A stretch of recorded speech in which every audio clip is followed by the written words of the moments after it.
Welcome back to Jeff Kanange Live, sponsored by Telcom, moving with you.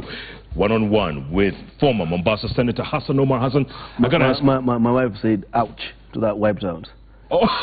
Ouch. Did she? Yeah, she has a good sense of humor. She does, doesn't she? Yeah, absolutely. She said, ouch. You know, like, but maybe say, like, come back. Come back, kid. Yeah. You said in your last press conference that you will not support Raila for the presidency. Why? I told them 3 months ago that it's for me, Mombasa comes first. The small picture built to the bigger picture. I can tell you, a lot of us who are in the know cannot have a Mombasa where Joho is governor and Raila is president. I told them that 3 months ago. Why not? And I mean it. Why not?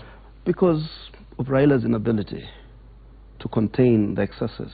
You know, Jeff, you say it in a rally repeatedly that utatamba katika serikali ya mtu. Utaingia katika mlango wa nyuma, utoke mlango wa mbele.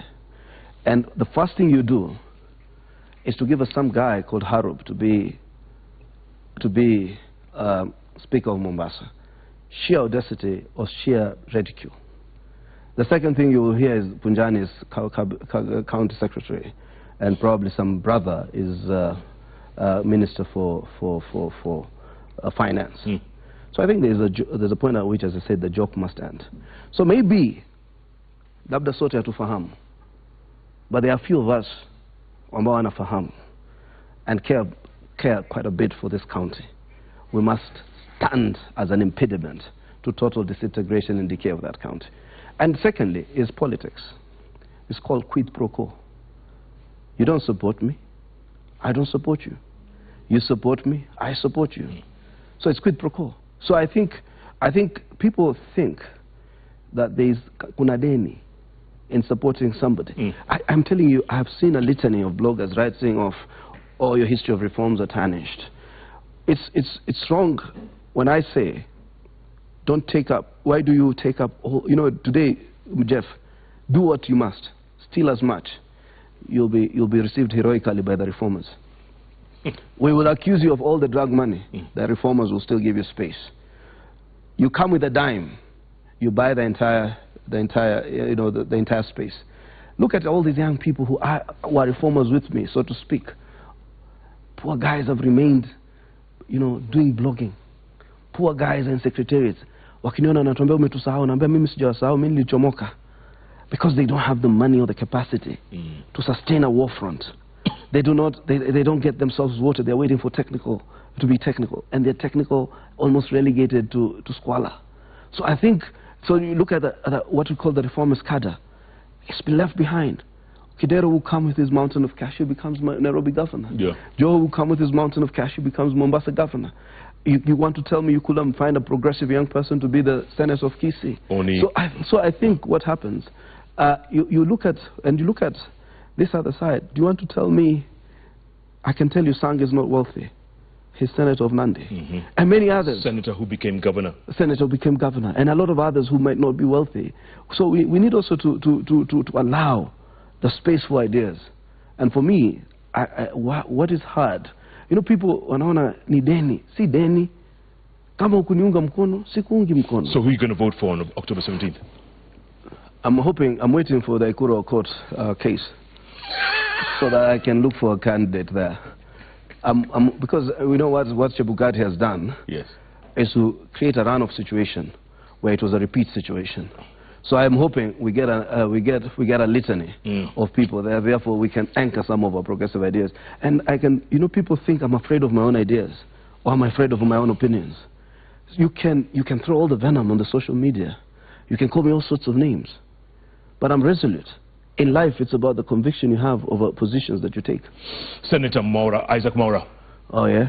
He says, Hassan Omar is the ideal leader, young, educated, visionary and focused. Unfortunately, that's not what the masses always want. They look for someone who resonates with them, and sadly, it's usually not such people.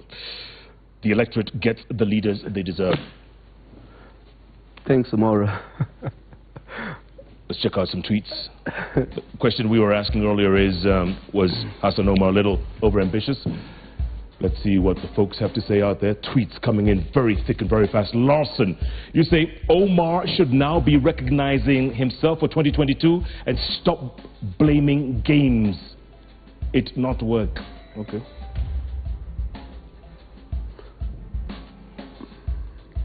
Patrick Napil, you say, it's your constitutional right to be ambitious, but don't be so over-ambitious. Kenyans, ODM fraternity misses you big. Senator, come back home. Your thoughts? Clifford Khayumbi, you say, yes, he was so ambitious, wish he could have waited for the Governor Joho to finish his term. I didn't want him to finish the county. So now we have to go and stop him from finishing the county. There'll be by-elections in Mombasa, by the way, in the next 1 year. That's why I'm reorganizing myself. So what that guy said, I'm not blaming anybody. I'm actually reorganizing myself. There will be a by-election in Mombasa in 1 year's time. From your lips, because Sultan's running for president in 22. Otieno Okode, he should have defended his seat. In 2013, he bashed non-lawyers, saying the Senate seat was only meant for lawyers. What changed? I don't know where he was, whoever did that. You know, some people dream of some things and say it. Frank Riziki, you say, it is his right to be overambitious. It's only a fool who doesn't change their mind. I support Omar. Langat Jeffrey, you say, it was wrong for Wiper not to support him. Mombasa County needs an educated, vibrant character, and Senator is best suited. NASA failed here. All right, let's check some text messages. Joe, he says, yes, he was extremely ambitious. That's Joe. Matthew, he says he was not overambitious. He lacked party support. Okay. Ole Iyale, you say, yes, but we still need him in NASA. All right, let's go to quick Facebook. Leah Malonza Mumbua, you say, he knew very well that he would not get that seat. He could have ran for senatorial seat and wait to be governor in 22, but he made a wrong decision. Talked about that. Jotham Jake, you say he wasn't at all overambitious. He has the right and call to serve Mombasa people. Omar, never give up. Okay. Odiambo Titus Otieno, you say it was never fair for Hassan to vie for the same post that Joho was for. He made it hard for Kalonzo to campaign for him. Gambler gambled. Oh, that's it. Gambler gambled? Okay. 2022 governor with support of Sultan Joho. He's not even smiling. Okay. That's it for now. You know, I'm telling you, there is no such thing like overambition. This, whatever this seat was meant to be, it was never beyond my reach. I could have reached for that seat. I reached for it, actually. And as I said, I was warned severally when I was coming here by the lawyers not to discuss the merits and demerits of the petition that we have filed. But I believe it is a very strong petition. I can tell you, I will wait for its outcome. That's why I can tell you with certainty that we will have a by-election in 1 year's time. Whether I will run or will not run is a different issue altogether. But electoral justice is important. We need to ensure that we end the culture of stealing votes. These private prosecutions NASA is talking about, it's part of my prayers already. Because the people we've talked about, those in prison custody, and a couple of other people giving us extremely important information, points to high level of criminality in the organization and management of Mombasa's county elections. And therefore, it must not only be a declaration and then we go back to business as usual. People must go to jail for subverting popular processes of this nature.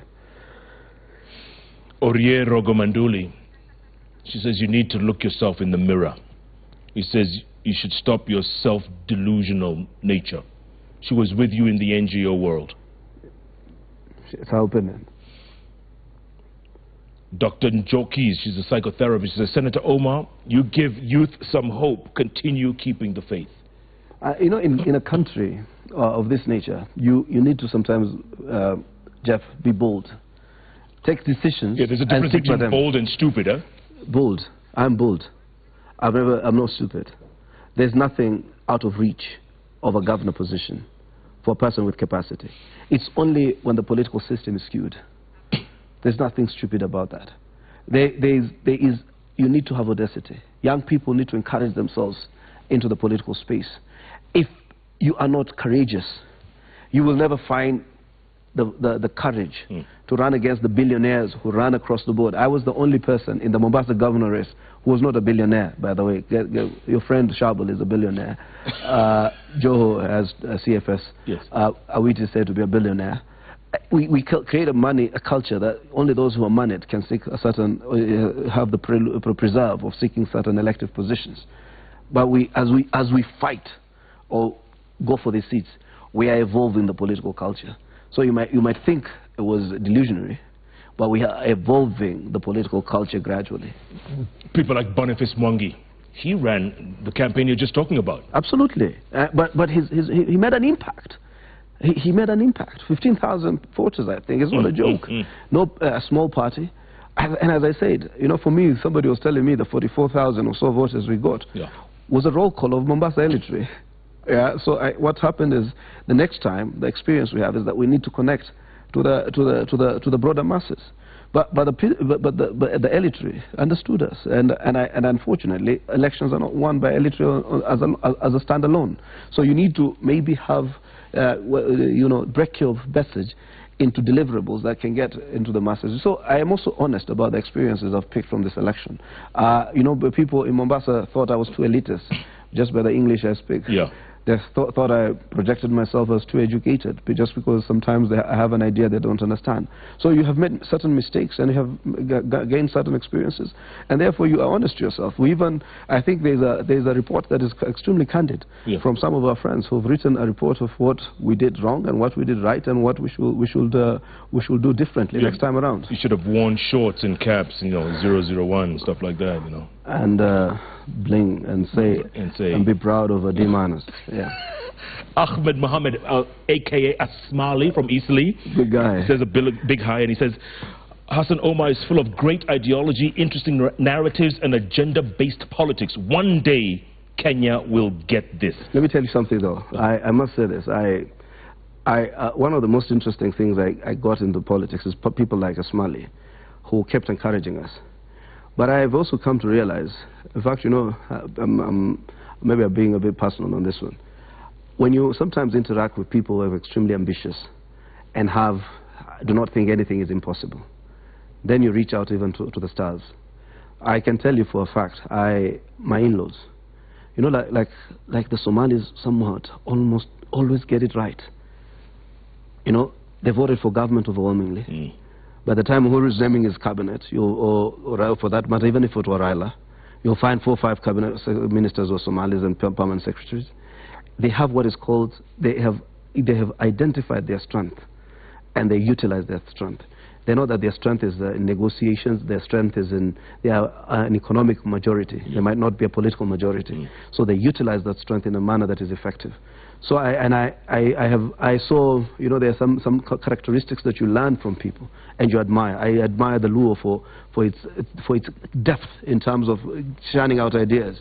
You go and find another group of people. You know, so I think you pick so much experience from politics. So when I saw Asmali, I got a bit overwhelmed by the Somali support. In fact, the turnaround of my candidacy was largely because of the Somali support I got in Mombasa. If you were to do it all over again, would you still run for governor? Yes, Jeff. I have no regrets, as I told you. In fact, I was not going to run for senatorship. So I have no regrets, absolutely. And I would do it again, over and again. Robert Alai, good friend of yours as well, because you castigated all bloggers. The other day you said women shouldn't marry bloggers. Listen, no, I mean, Christian Della just understood me. Alai, I didn't mean you. Trust me. But listen, there are people out there. And you know, blogging and communication is supposed to be an exciting event. It's supposed to be friendly. It's supposed to be about discourse of ideas. But there's negative blogging of late, and Christian Della just agreed with me here right now. There is negative blogging. You talk about people, their mothers, their fathers. You know, you talk about, like, you see comments that are despicable. There's fake news all the time. Absolutely. Fake news. So people make stuff up. Yeah, so I think that is the kind of negative blogging. It cannot, you know, so it stifles ideas. Yeah, so that's why it creates the Trump kind of a situation. So when those type of bloggers are allowed, it then perverts, it skews, it blurs the ideas. So what I'm talking about is about constructive blogging. I personally would have loved to run a blog myself, to sometimes posit my ideas, because you don't have all the time to go to mainstream. This media has become quite expansive. Okay, you got a message here from Buru Buru, Eric Mitches. I support Omar. Eyeing for governor seat is okay. We need sober and young people in power. Kalonzo. Okay. Yeah. And he says Karibu Jubilee. But you know, people make it appear like it's a taboo. You know, you asked me here when I came in. Yes. You know, I used to be afraid, my brother, when I was in NASA, in the stricter sense, to even shake hand with a Jubilee guy at some point, because that perversive nature of politics. You shake hands. There was a day Uhuru came and shook hands with me during the State of the Nation address. I said, oh my God. Because it's going. And true to it, then for some reason Uhuru's people posted it on the social media. And I said, have mercy, Lord have mercy. Why are these guys doing this? And true, but the minute it was posted, you know, you are invited. You know, sometimes my social friends, you know, people like Mukuman and Sang and the rest of them became my friends even in personal, in life. You know, as I saw they would invite me, and they didn't know why I always regretted, because you know, you snapped me. You know, it is that. And now? They raised it. And now? Right now, you know, when sometimes you let go of certain things, you become your own man. When you exhale, you've exhaled. Yeah, so you know, used to be even anxious. But that's how bad it is, because somebody will take your picture, and some of my friends like Christian Della will say this, and before you realize, mall, what? So it even restricted. In fact, I used to sometimes talk to my wife about it, and she's like, why are you doing it? They're controlling your life. What is happening? So I remember once Ruto was coming to and yet I've known Ruto since I was in Moy University, when he was Eldoret North MP, and it's not that we've had a bittersweet relationship. He was coming. I could see him coming, and I turned around very, very, very strategically without anybody noticing. It was that bad. So today people ask me, are you going to join Jubilee? And I'm not saying there's anything for me to join, but trust me, people from Jubilee, being human, when you've made a commentary and said you're not going to support this president, they're asking you, but then support us. So it's a conversation people can have out there. But I can tell you, for young people in politics, poor guy, sometimes you may think you're taking a picture with Uhuru Kenyatta, but you could be sinking your career, and it's that bad. And I hope we can ease the political environment. That politics is not an enmity, that it can extend to being personal in terms of life. The governor of county number 42 is enjoying the interview very much. Governor will be coming to your county very soon. Who's that? Just invite us. The Prof. Professor Peter Nyang. You know, there are only 3 politicians in this country who have anything to do with ideology. Go on. Number 1, definitely, is Peter Nyang. Number 2 is Professor Kibwana. Kifuta Kibwana. Oh, Professor Kibwana, he has one of the most meticulous social justice agenda for Makueni. That's the only guy who knows what devolution is about. In fact, if I became governor, I was just going to Xerox his whatever. Copy paste. Yeah, I mean, there's nothing wrong from you learning from people who've already invented the wheel. Who's the third? I have a social justice agenda. Prof will tell you that. Prof has a bit of regard for me. Is that right? Yeah, even as his people from Kisumu insulting me left, right, and center, exactly. Prof still thinks that I represent a school of thought that needs to be heard. All right, Mheshimiwa, got a couple moments left before we end the show. By the way,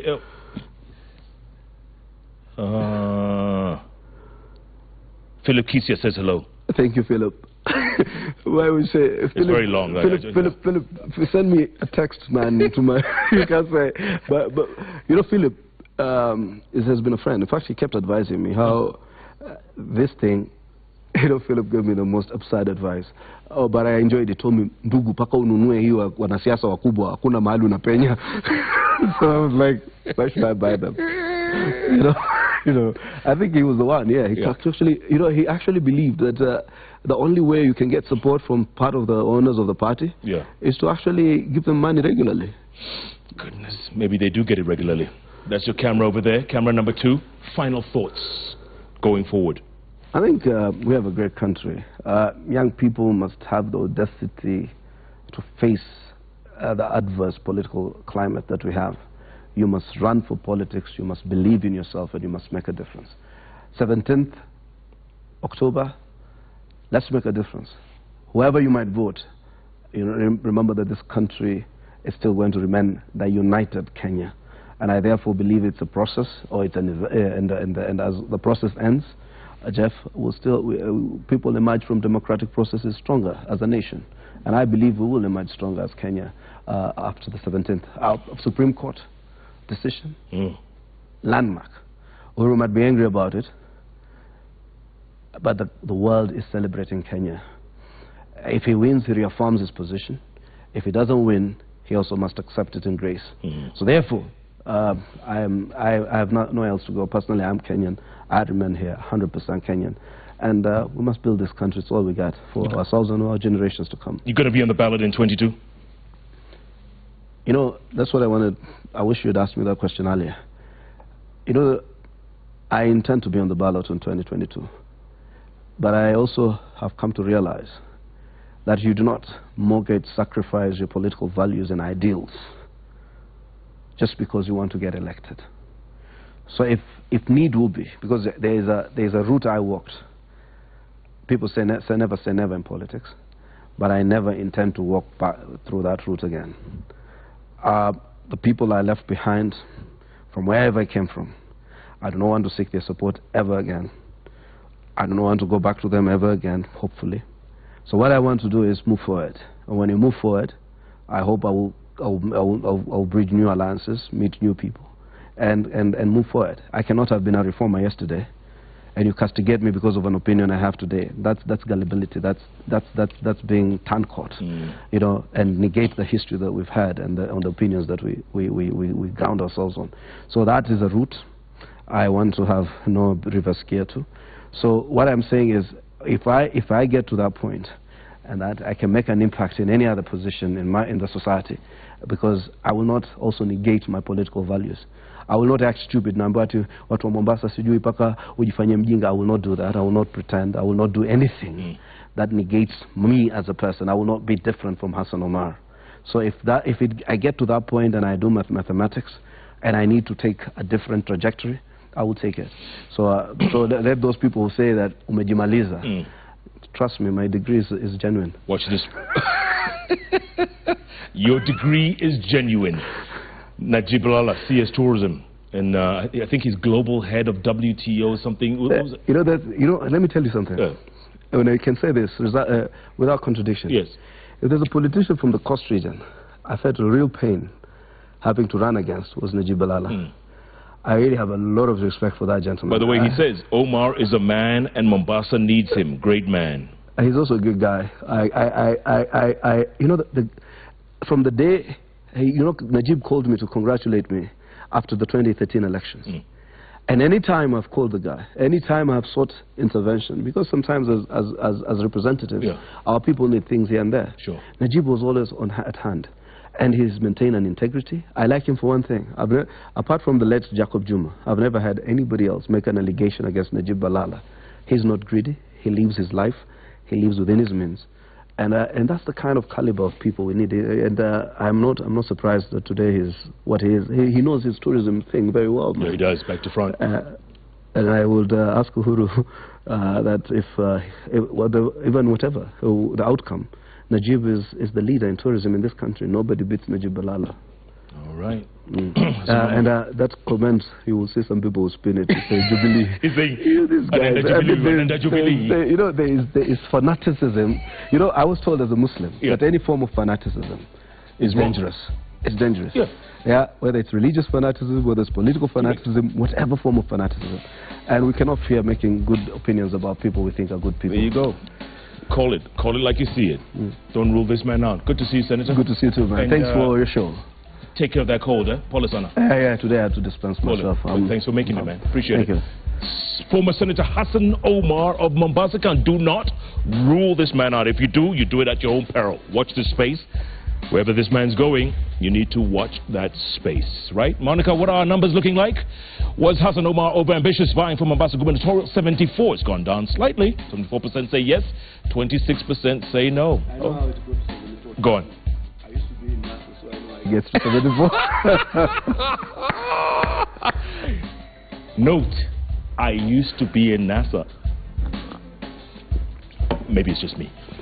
Next week is a new week, new show, new guests, new themes. Thanks so much for being a part of this show. Remember, every Wednesday, it's all about those 3 letters on the keyboard that follow each other. JKL. Thanks for being a part of this show.